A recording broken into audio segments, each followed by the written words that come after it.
What is up, everyone? Welcome back to another video today, and in this video we are at Rapid City Regional Airport for the 7th airport update for the spring 2025 season. We've got a crazy update with diversions, restarting seasonal services, and a lot more happening here in the second largest airport in South Dakota. We'll go ahead and get started down here at gate number 3. Make sure my head is not creating that shadow there to reduce the brightness of the frame. We'll jump right in as we have this American Eagle Embraer 175 at Gate 3. This is arriving in from DFW as Flight 3649, an Envoy-operated flight at 11:39 a.m. ahead of a scheduled 11:56 a.m. arrival. American Eagle from Denver next month will be a 3 times daily service, so no changes there, and they will add a 4th frequency through the June and July months. And they will have a 5th daily flight as well on Saturdays. So great to see the up-gauged frequencies for American Eagle from DFW. And Charlotte should also be coming back as well as we move into the summer months. And especially with the Sturgis Rally in August, this airport is going to be busy. And then zooming into Gate 5A, the apron here, we have this United A319. This arrived in from Denver as Flight 1004, and this arrived in at 10:59 p.m., delayed from a 10 p.m. scheduled arrival. A 59-minute delay. Not sure what happened there. And then for United from Denver as a whole, this is the busiest service out of Rapid City right now. 8 daily services in May, and they will add a 9th frequency in the June and July window. And a couple of those services will be mainline, about 2 of them, maybe 3, depending on the demand. So good to see the mainline continuing on consistently in terms of the frequencies, maybe not so much the aircraft that are being sent here, but it seems like as long as I've done Rapid City updates, they have just been mainly doing the 319s as of late. So that's good that they're maintaining consistency with regards to the aircraft type. And I'll talk about some interesting stuff that happened here with the United stuff, because if we move to the 5B apron, we have a United Express CRJ 200 wearing the EVU Blue livery, just hanging out.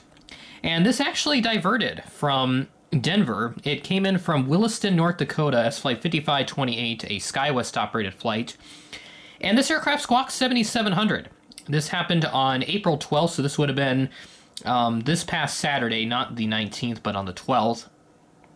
Not sure what prompted the 7700 declaration by the pilots, but it did divert here to Rapid City after coming in from Williston. But it looks like the aircraft continued on after a short stay here. But again, not sure what prompted that 7700, but hopefully it wasn't anything too serious, because you don't like to see those, and that can create a bit of inconvenience. But I know that most of the time they're not even that significant anyway, and the pilots, they know how to act calm and professional in those situations, so huge props to them for maintaining that professionalism even if they are declaring an emergency to air traffic control. And move back to the A319s real quick, because we actually had a big round of diversions this past week. Not 1, not 2, but 3 A319s diverted to Rapid City from Denver. The first one came in as Flight 568 from Toronto Pearson, the second as Flight 2717 from Memphis, and then the third as Flight 2660 from Louisville. So we get one from Canada, and then from the hubs of FedEx and UPS respectively. So that is quite the reference that we're making here with these United A319s. And of course, yes, I did have to cheat because I don't have 3 A319s in my collection for United Airlines, so I had to do the power of photo editing, also known as Photoshop, to make that a reality, to make it look like I have 3 A319s, which I've done before, if you haven't figured that out yet. Especially did it with Minneapolis, because there's so many Delta planes there, and I don't have all those Delta aircraft. I have one of each of basically every type that they currently have in their fleet, but I don't have more like duplicates or anything. So I move to Gate 7, and we have this Allegiant 737 MAX 8 200 parked here. If I remember right, yeah, I think this is the first time that I've had the MAX 8 at Rapid City, which is good to see, because now I've had it at Cedar Rapids, I've had it at Sioux Falls, I think I've had it at Des Moines too, once or twice before. So the Allegiant MAX 8's making their rounds, and they have come here before, but I just haven't had a chance to feature it here, I don't think, if I haven't used it yet, but my memory's a little fuzzy right now. But this aircraft arrived in from Orlando Sanford as Flight 1191, arriving in at 11:45 a.m., delayed from a 10:08 a.m. scheduled arrival. So I don't know what's going on with the delays. That one's like an hour and 40 minutes-ish, something like that. And as for Orlando Sanford, it will be a twice weekly Wednesday, Saturday service, and they will utilize the 737 MAX 8 here in May, and then in June and July it will go back to the A319. So plenty of opportunities to catch the MAX 8 at Rapid City if you're spotting it or just want to fly it to get to Florida before it really starts to warm up here, and then just want to hang out around here and go to the Black Hills or Mount Rushmore and all that. Crazy Horse as well. And then moving to Gate 6, we have this Delta Connection CRJ 900. This arrived in from Minneapolis as Flight 4845, an Endeavor Air operated flight, arriving in at 10:46 a.m. ahead of a scheduled 11:05 a.m. arrival. As for Delta Connection from Minneapolis, it will be a thrice daily service still on the CRJ 900s for all of those frequencies through May.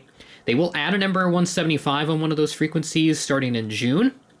And then for the Sun Country seasonal service, that will restart on June 20th. So it will be great to see that service coming back, and that will be featured in the next Rapid City Airport update in July.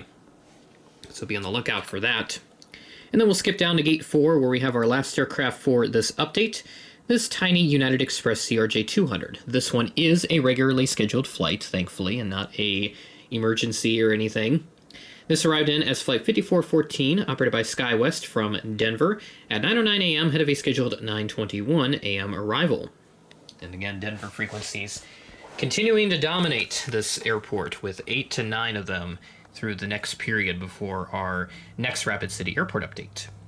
So there we go, number 7 for spring of 2025, excuse me, as I only do this quarterly, and I'm planning to keep it that way just because I want to ensure that I get the other airports in their respective schedules throughout the rest of each month, so that's why Rapid City remains at a quarterly schedule for the time being. But once this airport grows a little bit, I'll make it a monthly series. Just have to watch out for any updates on the terminal expansion, because I know I did talk about it in the Sioux Falls update recently. I think it was in the March one, if I remember right, that the funding for the terminal expansion projects at both Sioux Falls and Rapid City, they could not get that additional funding, so there's not going to be too much progress on that right now, unfortunately. But once that changes and hopefully turns around and they actually get the funding that they need to complete this, then we'll certainly look at that a little more, and hopefully we'll expand the frequency of the series to a more monthly basis instead of the quarterly like it has been since I introduced this airport about a year and a half ago now. So it's crazy to think it's been that long since I debuted this airport, but I did clean it up a little bit since there was a lot of stuff going on with it. So I gave it a little bit of a slight tidy up just to make sure that everything is all good to go. Still a bit of a tear on one of the pieces, but yeah, it happens sometimes when I put this into storage. So what more can you do? But that'll do it for this Rapid City Airport update. With that being said, thanks for watching, and I will catch you in the next video.